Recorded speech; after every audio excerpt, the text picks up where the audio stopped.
It's beautiful by itself, but it really goes well with a lot of different foods. I think it goes beautifully with eggs and the brightness of the food. It's not one of those recipes you need to save for the weekend when you've got hours and hours in the kitchen. It's a recipe I make at home for my friends and family. It all relies upon having good ingredients when there's nothing else to hide it. If you're fortunate enough to have been to the winery, you actually have had the opportunity to see asparagus growing in our garden. Asparagus that was just picked a day or two before. It has a real sweetness to it that is really lacking in asparagus that you're buying in the grocery store that was trucked halfway around the world.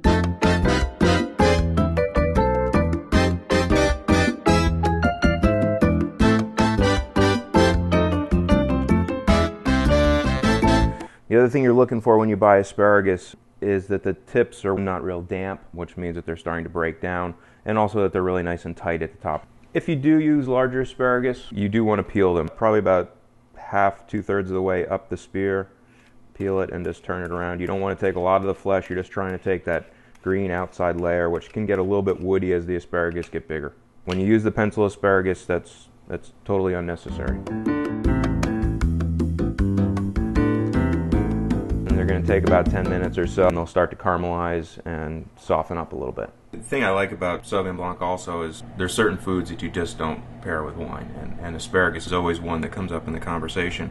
But I think Sauvignon Blanc does work, especially when you're getting asparagus out of the season and it's still really nice and sweet. I think it does go well with spring vegetables, seafood, poultry. It's very versatile. Here you can see they're starting to caramelize. The other thing about roasting vegetables is it really does concentrates their natural sweetness. And then just a little bit of Parmesan over the top, which is going to melt.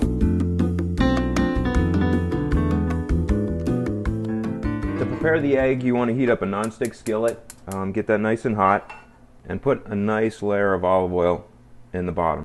What I like to do is to crack the egg into a bowl so that you slide it in. I think you have less chance of the yolk breaking on you that way. Slide the pan off the heat while you put the egg in. I like to tilt the pan a little bit. That helps to keep the white from running too much, especially with an older egg, which isn't as fresh. The whites tend to run. And then I just baste it with the oil so the top of the white and the yolk is getting cooked at the same time.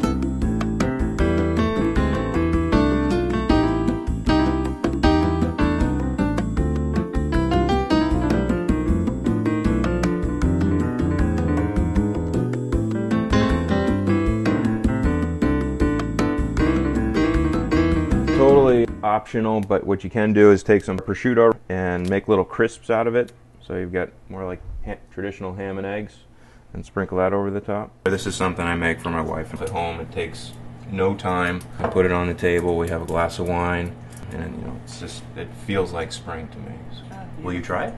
Sure, I'd love to.